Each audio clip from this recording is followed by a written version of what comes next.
The March of Time. Flashback 2020. The beginning of the coronavirus pandemic. Michigan Governor Gretchen Whitmer signs a controversial emergency order forcing infected people into nursing homes.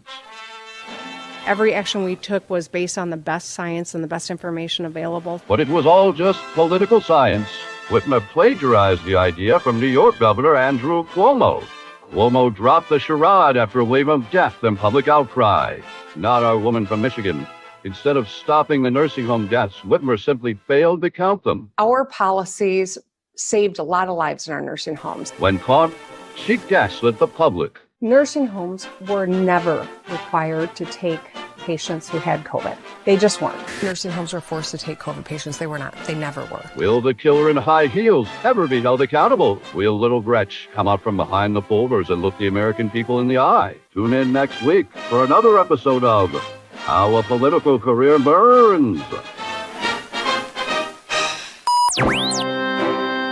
Live from downtown Detroit, it's the No Bullshit News Hour with my main man, Charlie LeDuff and Karen Dumas. It's just it, breaking this. No more bullshit. No more bullshit. This message of uplift is brought to you by business and personal wealth advisor Luke Nowacki, who reminds you that what does it profit a man to gain the whole world but never enter the kingdom of God? But while you're waiting, Nowacki wants you to remember that overreaction is not a sound financial strategy. So call Luke Nowacki at 248-663-4748 for sound financial advice.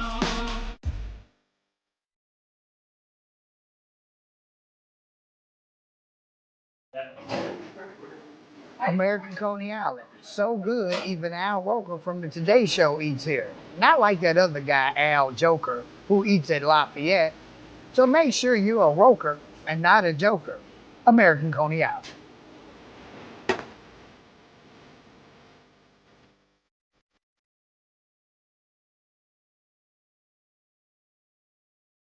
Okay, and remember this Friday, Good Friday, is the last day for the delicious fish sandwich here at the Coney Island, which I will not be eating because I fast on Good Friday. But anyway, this is a dark anniversary. It's the 5-year anniversary of Gretchen Whitmer signing the disastrous order to put infected old people in the nursing homes with healthy old people. And it took the New York Times, of all publications, to expose Gretchen Whitmer for what she truly is, which is a feckless trust fund sorority girl unequipped to lead. Baited into the Oval Office by Trump for what she thought was a one-on-one meeting, Whitmer walked into a writhing orgy of reporters. Caught out, her first instinct was to hold some folders over her face. A wily photographer, a big game hunter from the New York Times, snapped the image that should end her political career. Now, Whitmer needs to be investigated. This week marks the 5-year anniversary of her infamous Executive Order 2020-50, which required nursing homes to accept COVID-positive people. To this day, Whitmer insists the death toll in its nursing homes is below the national average. She cites science and data. And remember, I had to sue her for that data. And as it turned out, Whitmer was citing political science and data that did not exist. So Michigan's Auditor General rolled up his sleeves. He found that the true death toll in the state's long-term care facilities was 42% higher than what the Whitmer administration was reporting. And the true count may be double that. The report never got much traction as Whitmer flunkies attacked the findings as bogus and accused the auditor of political hackery. The local press, to its damnable shame, went along with the narrative. That's the data part of it. And then there's the actual science part of it. A recent study in the journal, it's right here, just so you know. The Journal of the American Medical Association showed there was a 72% higher mortality rate in nursing homes that commingled the sick and the healthy than those that housed the healthy only. That's the science. When confronted with the facts, Whitmer sycophants argue that it's time to move on, that the pandemic was a once-in-a-lifetime emergency, and the governor had to make tough decisions. But Executive Order 2020-50 was not a tough decision. It was a stupid decision, plagiarized from New York Governor Andrew Cuomo, who canceled his order 40 days after implementing it in a wave of death and outrage. And nevertheless, Cuomo lost his job, not Whitmer. Unchallenged by the media, she continued the deadly practice of commingling for months more, years more, because once it started, it didn't go backwards. She ordered nursing homes locked down to keep COVID out, but ordered the infected to be let in. Let that sink in. Lock you out from your loved one and then bring in sick people. In many homes, and I remember I went to these things, I helped remove the dead. In many of these homes, the only thing separating the sick ward from the susceptible were plastic shower curtains. The hubris and stupidity of it, the bogus science and data, the tough decisions. It's criminal. Now, I never in my life have seen a prairie fire, but I'm sure I wouldn't try to douse the flames by throwing hay bales on top of it. I still keep the death certificate of Clarence Billett. He's 86 and he contracted COVID in a Detroit nursing home for veterans. Clarence was tossed around like a bag of soiled laundry, going from home to hospital and back into the home and back into the hospital, spreading COVID along the way 8 separate times during this order. Imagine his suffering. Clarence eventually died of COVID, but his name and place of residence were never recorded. It's also worth remembering that while Clarence was bouncing around in the back of an ambulance, Whitmer was bouncing around on Twitter and TikTok, starring in cringy videos in an effort to become a social media influencer, rather than the steady hand of influence that we all craved. And now, with one photograph, the entire country has seen what we here know. Whitmer is an unserious person who lacks the genetics to govern. When the going got tough, she covered her face, covered her ass, and clicked her heels. But the only people who disappeared were the elderly in Michigan's nursing homes. Now I want to welcome in, he's my brother, I call him Nursing Home Joe, but it's Joe LeBlanc, the CEO and president of Archangel Senior Management. You used to be on the board of the Michigan's Assisted Living Association. Like, you were up in there. I was. Yeah, man, you were up in there. I was vice chair for 2 years. I was on the board for 3 or 4. And, you know, you saw this shit and you let it be known. I did. And it just got to a point where you blew the whistle. Yeah. I mean, everybody knows the problems.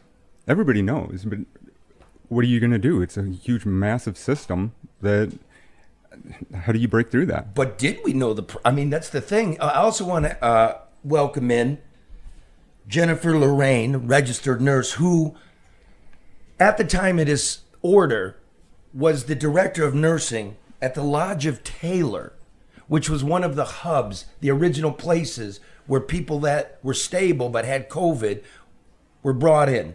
You there, Jen? Yes. I can't see her. Mark can you see her? It's cool.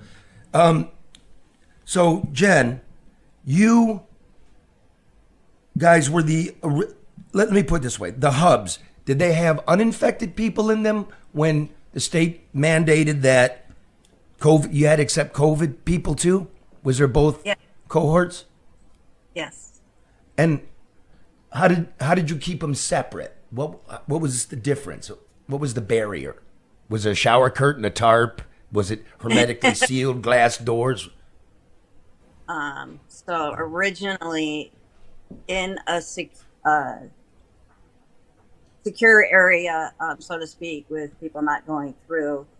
And then as COVID spread through the other part of the building and we had to keep moving people to different rooms to stop the spread of their roommates and so forth, it just became the whole building. Was it protocol, or was it left to you to decide what to do in terms of navigating and managing the incoming and the existing patients? Like, was there protocol shared and said, we're bringing in patients that are infected and do A, B, and C, or was it just left to you or the facility to decide what and how to do? So the direction came from the corporation. And the corporation gained directions from the CDC. And so we were reporting to the state and the CDC on what we were doing, who was coming in, where they were in the building, when they tested positive, so forth. And so they would give us guidelines to, move these people into this area. Now, let me just cut you. Make your answer short because your phone stinks, Jen. Okay, no offense on that, but it just does. What she's talking about was the corporate overlords. So here's what you have. This is how deep Joe is in it. You see, this is the Order 2020-50. And before it goes, his association, they represent, these... The nursing homes. Tens of thousands of people. No, these are more like the senior living place. That's where he facilities. was. Okay. Right, where, what we think of as a nursing home, not the cattle pens, but grandma plays bingo and there's friends and they all and eat. A caterer. A kitchen. Okay. Right? Yeah. So Joe's got the special order when the state sends it to the association and they're trying to make changes to it. That's what all the red and yellow is. You want me to tell you? Yeah. So on April 15th, I remember this day, that order came out and I was on 4 different phone conversations trying to figure out first, is this thing real? Like 3 different phone calls, I started calling people in the state that I knew. I'm like, is this real? Is this real? Right. And then we find out it's real and none of us are prepared for this. Yeah. And it didn't take more than a month, less than a month, when I realized this is real. This is dangerous. This is nowhere near what we are supposed to be doing. And at that point, you can't ignore, you can't blame this on incompetence. There's no way you can put this on incompetence. Everybody knows it's deliberate. And at that point, that's when I was like, I need to go a different direction, And so I asked my residents too, like, what do you guys want to do? And they didn't want to be locked down like this. So that kind of puts it back on me. I'm like, oh shit, Okay, so then that's when I started going through and really looking at it. I mean, it was a disaster. And to put it this way, just to break it down, I'm not a doctor. I graduated 28th out of 30 in high school. Barely graduated college. How does somebody like me figure this out? You know what I mean? Mm-hmm. 0 deaths, 0 move-outs, over 50% of my staff stays, all of my managers stay. How did nobody else figure this out? This excellent. I got it. I got to do this because here's what Joe did, and then I know you're dying to ask him. Let me read you from this order real quick, just so Gaslighting Gretchen. Oh, that's a good one. Somebody write that down. Oh, Gaslighting Gretchen. Gretchen stretching the truth. Know what I'm saying? Because here's what your order says, madam. Along section 2. A long-term care facility must not prohibit, long-term care would be the bingo apartments, all of them. Everything. Everything. A long-term care facility must not prohibit admission or readmission of a resident based on COVID-19 testing. What? B, the long-term care facility of origin must accept the return of the resident, provided it can meet the medical needs. A nursing home, which is federally licensed and they get their money from the feds, so that's different from, the nice apartments and the dumps in Oak Park where they lock the fridge on the old people in the weekend. This one says a nursing home with a census below 80, that means capacity, which is almost all of them. Almost, and bookmark it, because that's what I want to ask you what you did. They must create a unit dedicated to the care of COVID-19 affected residents and must provide appropriate PPE, which they didn't, right? Okay. If a long-term care facility where the resident resided prior to the onset of one or more of the principal symptoms of COVID has a dedicated unit, they got to go back to it. If they don't have a dedicated unit, they will go to a regional hub provided there is available bed capacity. And that's where Jen worked. So when Joe, when you saw this, what trick did you play not to have to accept infected people? I mean, that was the start of it. Yeah, but I dropped 6 of my beds, took them completely offline, so it just bumped us over 80, just to protect us. You know, see what he did there? All of my policies, think about this. Did you call maintenance and go, like, take the beds out of here? No, business manager and the owner. And I'm like, hey, we got to take these things off so we get over 80 so I don't have to take these. I'm telling you this, I was 2 years ahead of the CDC. 2 years.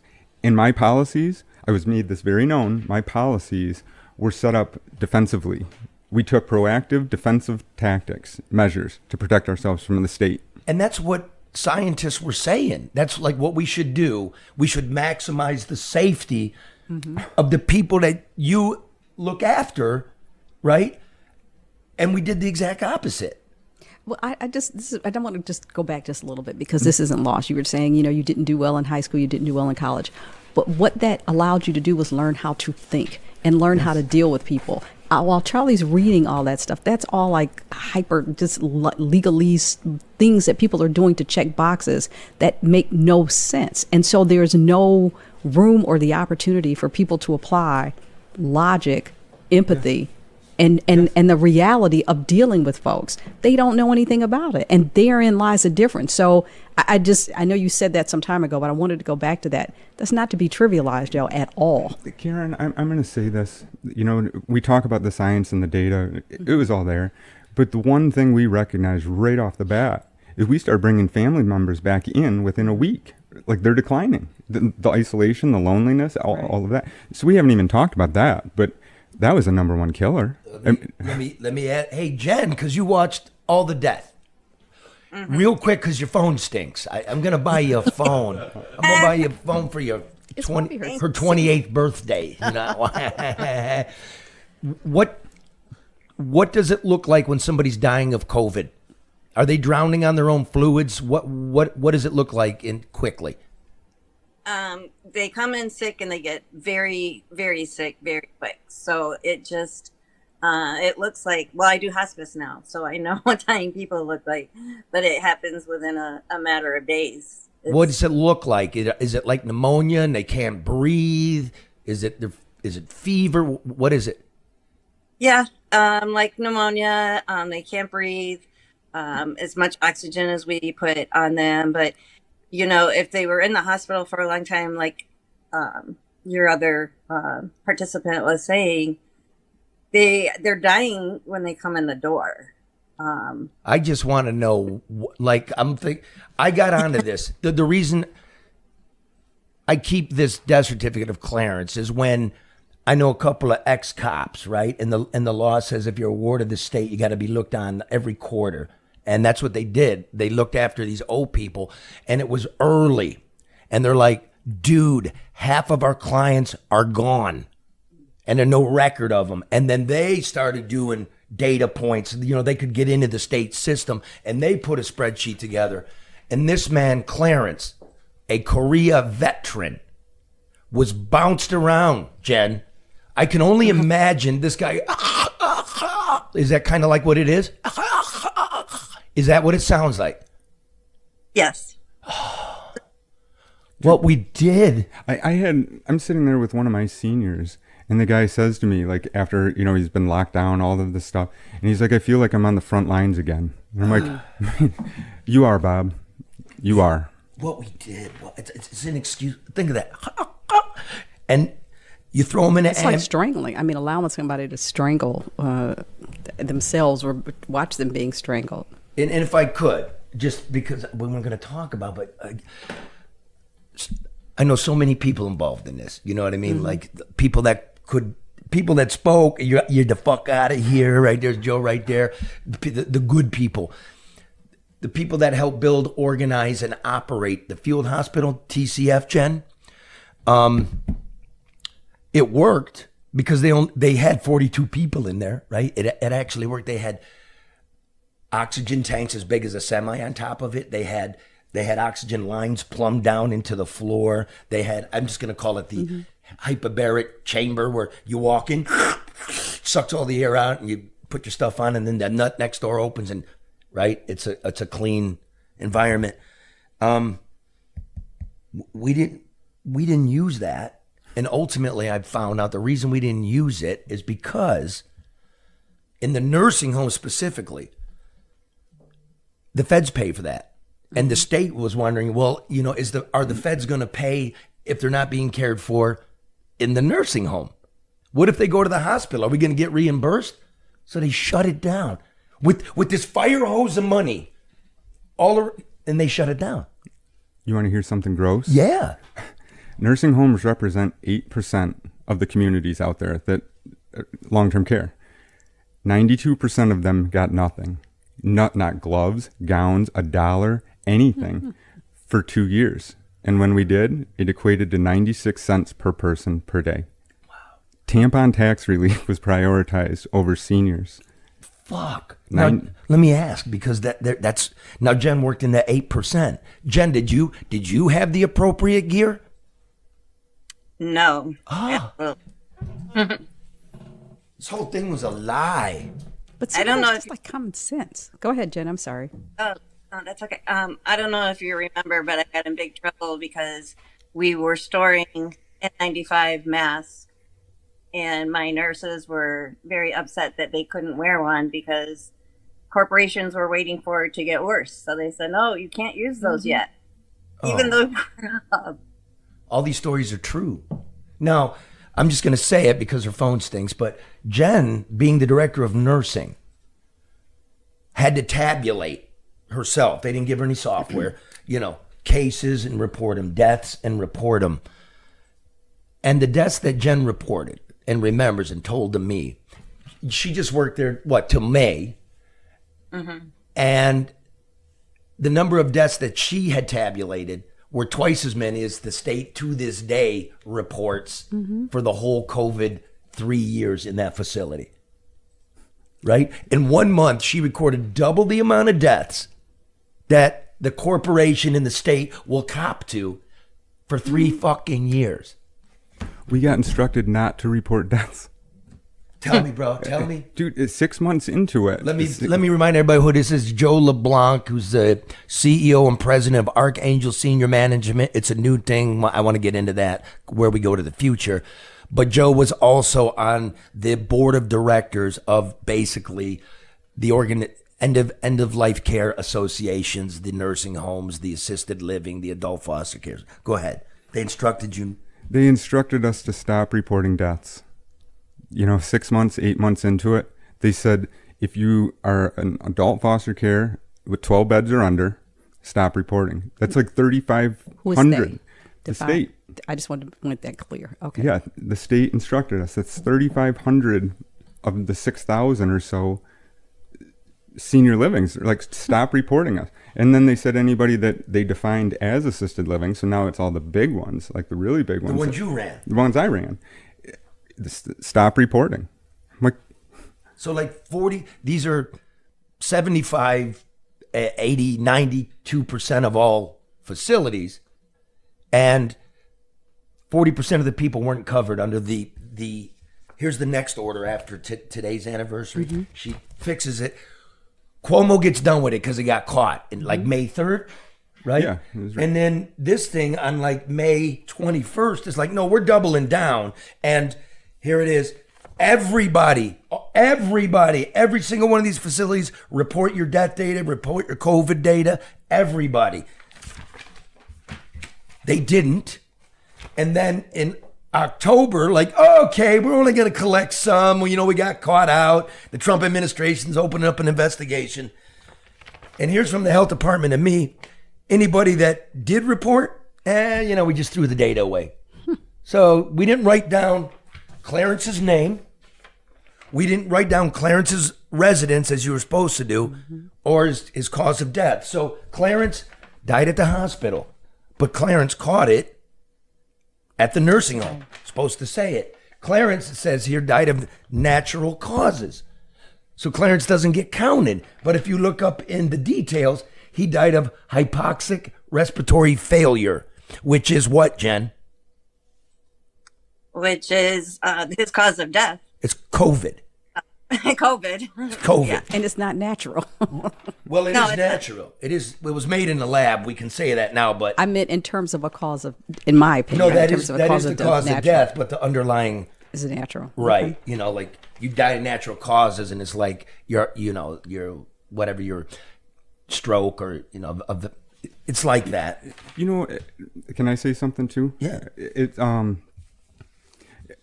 One of the saddest things came later is, Ringler did the report, and Yeah. Look they, at that. Here's Ringler's report. They reported like 5,500 deaths, and Ringler said no, there's closer to 8,000. And I read this article, and for me, it's not political. I'm like, they're people. They're people. And it said the difference. I read this report, and it was from Dana Nessel, and it said the difference between the 2,500 deaths and the report was largely meaningless. Well, I got the report right here as well. So, and just to hear that, like, those, I didn't fall into that category, or these adult foster cares didn't fall into that category, and to hear like you're meaningless. well, what we're saying is they changed the definition of what they want to count it right in the middle of this. Now, New York reported all of them. California reported all of them. We didn't report all of them, and we still rank highest in terms of mortality rates in senior living. Nessel wouldn't look at it. She wrote, quote, this discrepancy with what the auditor found and what the state was reporting is, she said, this difference is irrelevant because it relies on apples and oranges comparison. These are human beings, apples and oranges. And Joe, I know you just didn't study hard, Joe. 28th out of 30, because he just said it almost verbatim, which is comparing the counts is largely meaningless because they counted deaths differently. That's the fucking point. I mean, like, what were we doing then? Like, we're protecting the meaningless deaths? Like, who is the meaningless ones? But the bigger picture is that people should realize that people don't care. I mean, if it doesn't make dollars and it's not profitable for the bigger picture, politicians don't care, corporations, you're not cared about. Well, that's Joe, nothing got fixed. Nothing, right? So what if we have a COVID-26? What would be different? I have no idea. You can't come up with a plan now, because if you came up with a plan now, you'd be able to look back and see what we did back then and say, what the hell? Yeah, where's the data? We don't have the data. That's why I say it's not incompetence. So that's so interesting. So first of all, I just wanted for people to remember Clarence, and I want people to remember Bridget and Amy and Lester and Brenda. Cardiorespiratory failure, electrolyte imbalance, sepsis, COVID-19, recurrent infections, severe dementia, cause of death, natural. She was in a nursing home. She was never accounted for. And if you just imagine what Jen saw and what, the people who actually had to go out there and pick them up and stuff, what real life was like. Right. These are real victims. These are real people. They have families. And it's like, Jen and I saw it. We were the ones that were there. Imagine being a family member and you have no idea. You have no questions. You don't have closure. And it, like Leah made a great point yesterday. It's like, imagine the Oklahoma bombing went off and there's no investigations. Nobody looks at this. It's like there's that many deaths. And it's a good example, because look, we had the Oklahoma City terrorist attack and we didn't do anything. And then we had the first attack on the World Trade Center, and we didn't do much of anything. And then the big one came, 9/11 came, and then we did something. Mm-hmm. So before the 9/11 comes again, we got to do something. And I'm not seeing it, because I know, especially nursing homes, and Jen, tell me if I'm wrong, because of federal requirements, you have to have a roommate. Right? Mm-hmm. Is that correct, Jen? In a semi-private room, yeah, you're going to have a roommate. Yeah. Okay. That's $30,000 a room. Okay, there's 1.5 million people in nursing homes. Minimum. That's $170 billion to house 1.5 million people, and it's not a good housing system, is it, Jen? No. It's described just quickly a little bit because your phone cleared up. It's kind of nice. Oh, okay. Living in a nursing home, it very difficult, especially now because COVID really brought the staffing down and made people turn away. And so everybody's waiting, for something in a nursing home, whether to go to the bathroom, a meal, anything. So there's just not any staff anymore. And if you talk about having another pandemic in the next couple of years, with this fresh on our minds from 5 years ago, I don't know who's going to do it. And we didn't do anything. Like, we spent all this money for nursing homes. We didn't put HVACs, we didn't do any of that, did we? No, I had friends that were nurses that were wanting to go down and work in and where the COVID thing was going up downtown, and they would, if it were something like that, you would get nurses back to take care of those patients. But if they do it again like that, nobody's going to take care of these patients because it's impossible. Now, I want an investigation into all of this. I do, because I talked to you quite a lot about this, Joe, and, since COVID, what you do is interesting to me, and I want to get to what you're doing in a moment. But I know that there were conversations within the Whitmer administration, because I have emails, but it goes like this. I have one email, then there's a dark space. I don't have that email. And then I got this email, and then there's a dark space, right? They don't supply it all. But there were conversations when Cuomo started getting burned. Whitmer's people were freaking out, and I've got the email where they said, it's of high interest to the governor's office. What's the real count? Is this helping or hurting? And they decided to cover their eyes, mislead us, keep redoing the data. Remember that asterisk that showed up in October? Oh, the asterisk. What is that?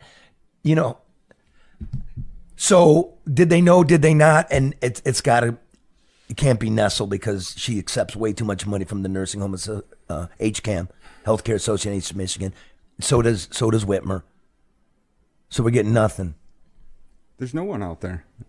It's a whole messy system, And I'll say, it's a 5-year anniversary of COVID, but this is the 5th time I've been on your show, man. Yeah. The first time I came on, it was those COVID policies were deadly, and they're covering debts up. They're covering things up. The second time I came on, it was the treasurer's ripping off one of my residents. The third time I came on, Nestle covered up. The fourth time I came on, filing for guardianship of a demented president. Now it's my 5th time. Who's going to fix this shit? Everybody keeps asking, who's going to fix this shit? I'm like, is it going to be your politician? Is it going to be the healthcare industry? Is it going to be the insurance? Is it going to be the media is going to draw attention to it? You're the only one. I'm driving 200 miles to come to Detroit to help a senior in Grand Rapids. How pathetic is that? It's worth it. Yeah, it's worth it. It is. Yeah, thank you. So sincerely, look, there's 100, 200 billion into this household. Now, a nursing home, as I understand it, and Jen or you can correct me if I'm wrong, the nursing home, the front of the house, is supposed to be when you're old and you broke a hip and you got to get rehab and you can't be at home. That's Medicare. That's why they're federally licensed. You're going to rehabilitate this person. In the back of the house is where it's Medicaid, right? It's basically, some people are demented and but it's basically senior living for poor people.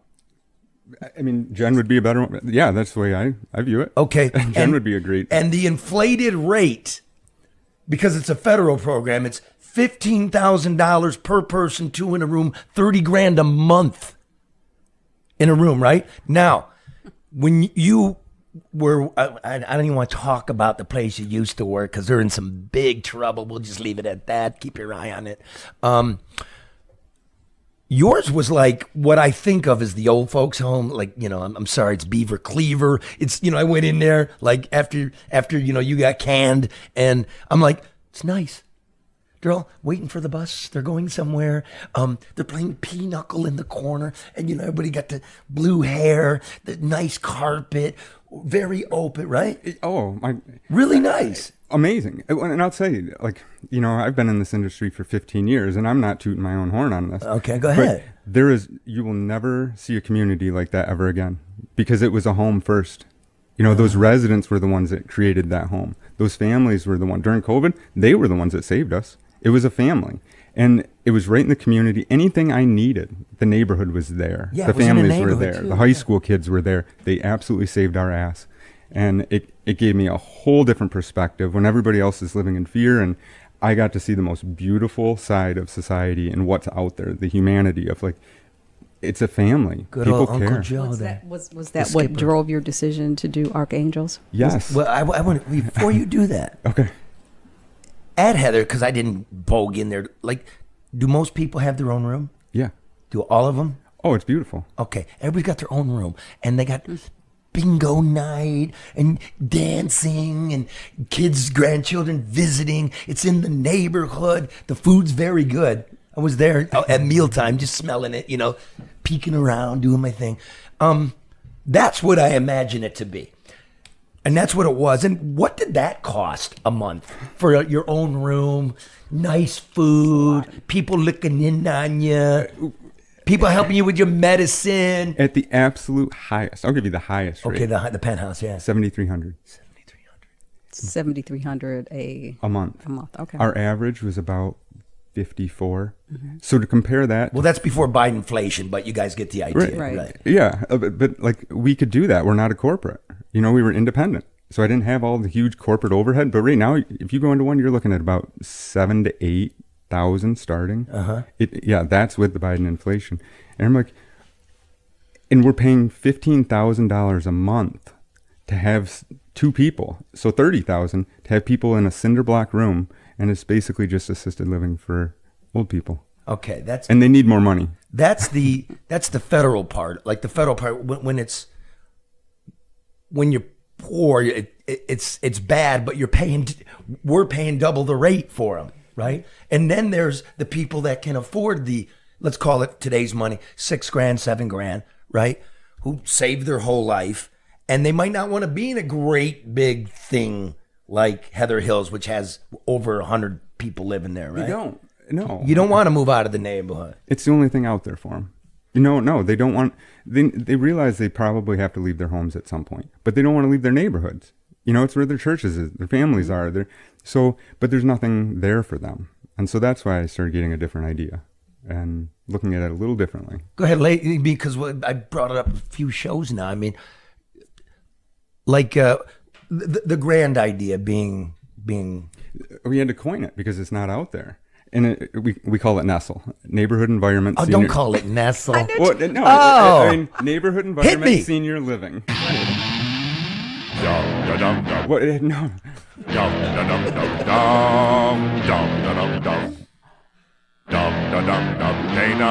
I want an investigation. I'm thinking more like nestle, like you nestle in for the night. Hit you me. nestle into your neighborhood. STLE. Right, that kind. You But it is stepped into that one, Joe. I did. All right, Mark. Go ahead, man. He can't even stop laughing. No. But they want to stay in their neighborhoods. Yeah. Why can't we have them in our neighborhoods? Why wouldn't you want them in your neighborhoods? They're a wealth of information. I mean, these are retired accountants, lawyers. If you walk away from the neighborhood or you go on vacation, these people watch your dogs. They're the best neighbors to have. Mm-hmm. Why aren't we bringing them back into our neighborhoods? And that's where I'm thinking, cut out the corporate side of it, have really nice homes, and then put our carriers in there, the ones that really do care, and we can train them and put them right in there. Now it's career changing for them. It's where the seniors want to be. The families prefer it, and they're right back in our neighborhood. So you decorporatize it, you whittle it down, you localize it, and there's two wings I'm looking at. There's the public money. I don't know how we ever solve that one, but then I live in such a neighborhood, you know what I mean? I'm just up there on top of Ferndale, and everybody loves the neighborhood. And in Ferndale, they love everybody. We don't want to leave the neighborhood, but now you got 3 widows and widowers. Hey, why don't we combine?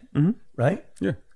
Most people don't want to leave their neighborhoods, Charlie. They don't want to leave their homes. They also offer a degree of stability, not even just for the family, but the community and the city at large. Yeah. So it makes sense. People do better when they're in an environment of familiarity and comfort. Well said, because like why people don't like to move? Because they get a strange feeling. I don't want to It's a move. very stressful thing. Moving, divorce, death, those are all stressful things. Right. Yeah. And then all of a sudden you're 80?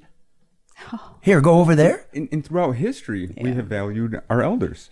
Yeah, we don't. And now it's like we dispose of them. Now they're a commodity now, dude. Oh, Die behind the window so we can't see that's it. where all the wealth is. Okay, so that's Archangel. So what I'm going to do, we're gonna come back after this. Hey, and Jen, you there? Yeah. I want you to listen to this business model. I want to get your take on it. Okay, when we come back. Sure. Okay, we're gonna have Leah Osborne, the vice president of Archangels, kind of lay out what the vision is. Okay, right after this. Well, when it rains, the power goes out. And when the power goes out, the internet goes out. When the internet goes out, I call my friend Matt and Bernie at XG Service Group. Look at Bernie here on his hands and knees, giving it everything he's got. Look at that man crack. So busy, he forgot to wear a belt. There's Matt right there getting the board together. That's 734-245-4100 if you need Matt and Bernie to come take care of your voice over internet, your security cameras, off-campus access control, Wi-Fi, and cameras for homes and business. They'll design it for you. You got restaurants, they do drive-through systems, railroad cameras for public safety, total wireless camera systems for your home and business. Yeah, that's right. Call XG Services at 734-245-4100. Okay, so I look at Joe as like Robin Hood. You know what I mean? Just trying to help the helpless. And Robin Hood never handled the money. Friar Tuck handled the money, and I want to introduce Friar Tuck. This is Leah Osborne, the vice president of Archangel. How you doing, kid? Welcome to town. All right. Move your mic in front of you. There you go. Now we can hear you. Turn it toward you. Oh, that's right. Thank you, Charlie. Good on any kind of air and stuff. All right, test your voice. Do you have a voice? Yes, I have a Okay, voice. beautiful. Okay, what do you got there? Nothing. Notes? No. Okay. Explain. Okay, look. Archangel's looking for investors. It's looking for caregivers. It is a franchise. It is a real estate investment. Explain clearly how it works. It is. It's all those things. It's basically brokering kind of three companies to partner together. We're a senior management company. We've partnered with a nursing school, and we've bought the franchise rates for the entire state for a system. So this is our way of solving this hot mess that we've been left with. So you have a system. It's a care book. Like, here's how you get the pharmacy to come. Here's right. Absolutely. All the stuff you would need. Open the book. How do we accomplish It's your that? business things. It's your electronic medicals. It's everything. Electronic medicals. Hear that? Electronic medicals, which would be in the home. Yes. Right. It's not just a babysitter. It's a real deal. Correct. Okay. And the nursing school or the caregiver school, because as Jen was saying, everybody just split. They're not getting paid. COVID wrecked it. One wing of Archangel Senior Management is We've partnered with a CNA school. CNA. Certified Nursing Assistant. Okay, you've partnered with the school. Go ahead. And what we're doing with them is we're able to, we've created a training program, and we're doing a training center for them to bring them in and train them and then pair them with a perfect investor. Okay, now the investor, that's the part. You're looking for investors. You have investors, but you're always looking for investors. And what is the proposal to an investor? To allow this qualified, fully trained, certified nursing assistant or CNA for the opportunity to come in and run their own 12-bed and under assisted living home. Okay, and what's the investor doing? Investing in the property, investing in a pool? How does that They're work? investing in the person. Okay.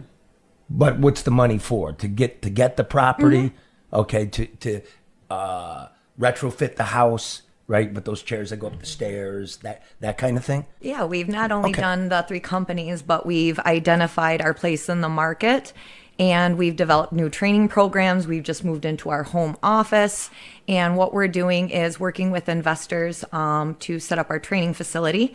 And we're also working with the community and seeking donations for a state-of-the-art training center to bring in all these nursing assistants and all these franchisees to. Okay. So the investors go ahead. I'm sorry. No. I want to ask, is this a unique business model, or is this a business? It is. How unique is this? It has never been done before. It is a solution to this hot mess. So it is a brand new concept. Okay. Is it something that once stabilized here, you seek to take maybe across the country to other markets? Absolutely. It is just so simple. It's just brokering different people with hearts and characters to focus on what's important and taking care of these residents. I do know this model is decentralizing corporate. This model is taking root in like Arizona, right? There are pockets of this, right? So I mean, it's not in Michigan. No, right? And we know how rotten it is. And to me,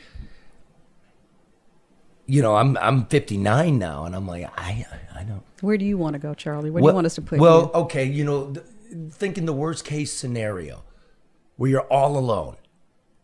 I do not want to be in a apartment complex with 120 people. I don't. I'm crotchety as it is. I don't want to.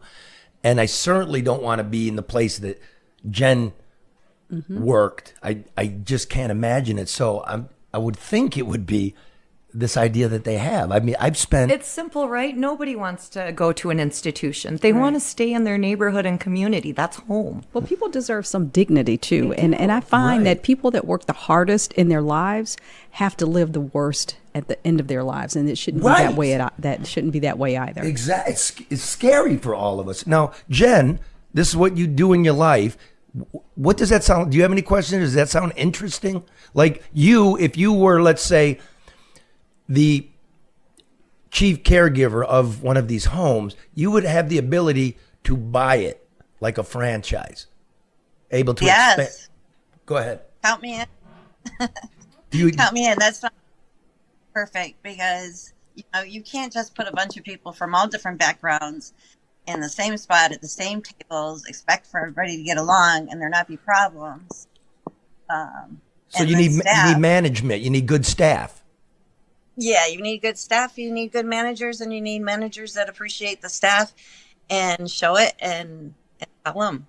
And if the investor, like let's say there's property, the investor's getting a return, right? Because everybody's paying, and it's a functioning piece of profitable property. That's what it is.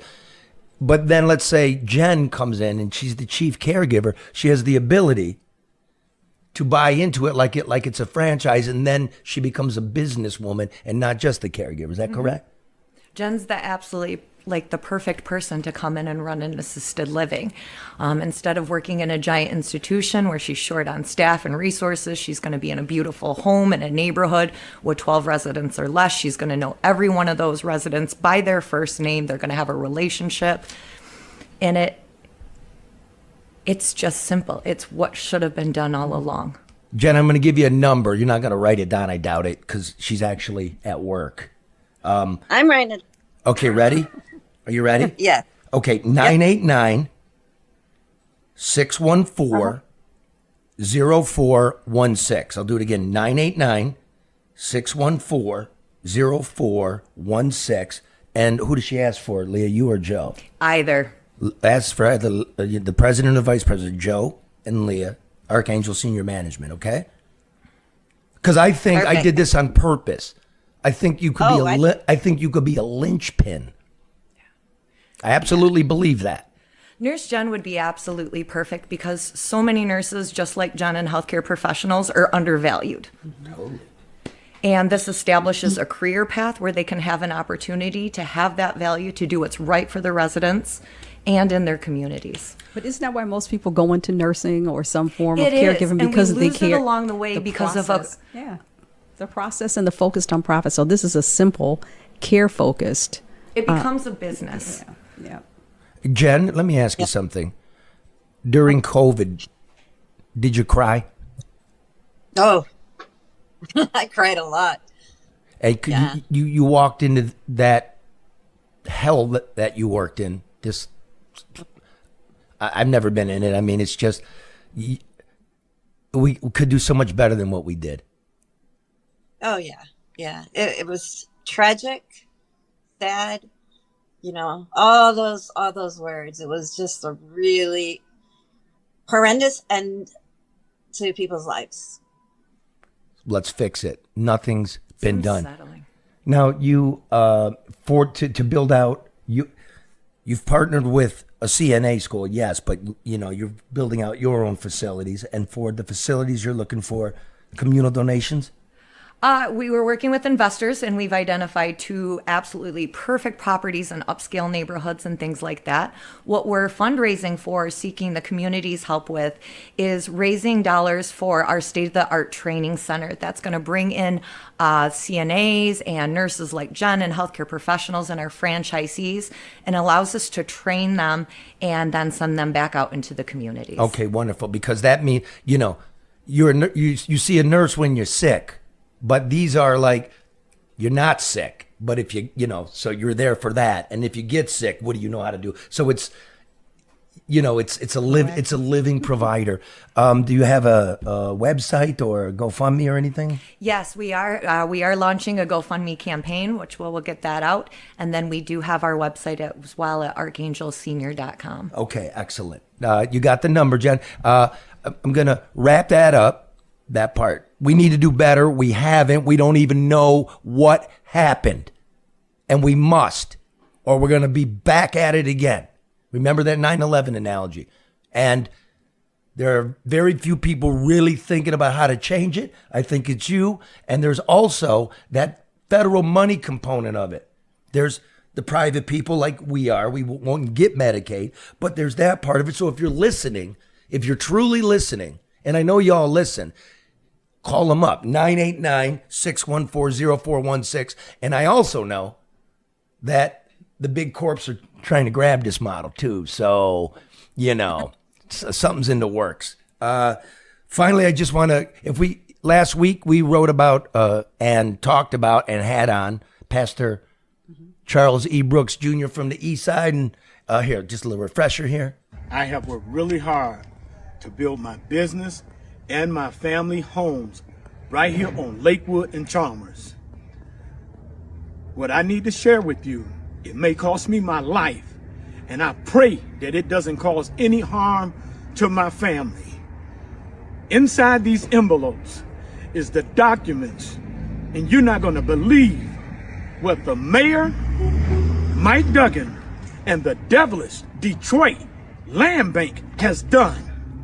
They have literally taken my home. Well, we got an update. The Lord heard. The chief of police heard.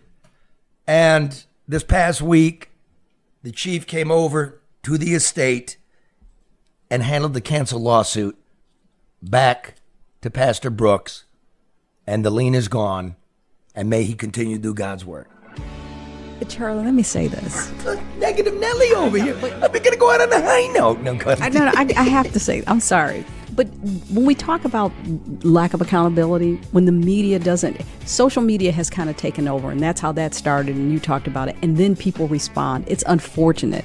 But without that type of reporting and attention, there is no accountability anywhere. And that's why nothing is getting done. Long-lived journalism. Now you can go out. Well, there's a little bit of a negative part now. So the day after he got his lien back in the canceled lawsuit at 9 a.m, the water department showed up to shut off his water. Calls were made, and the water still floweth. See you next week.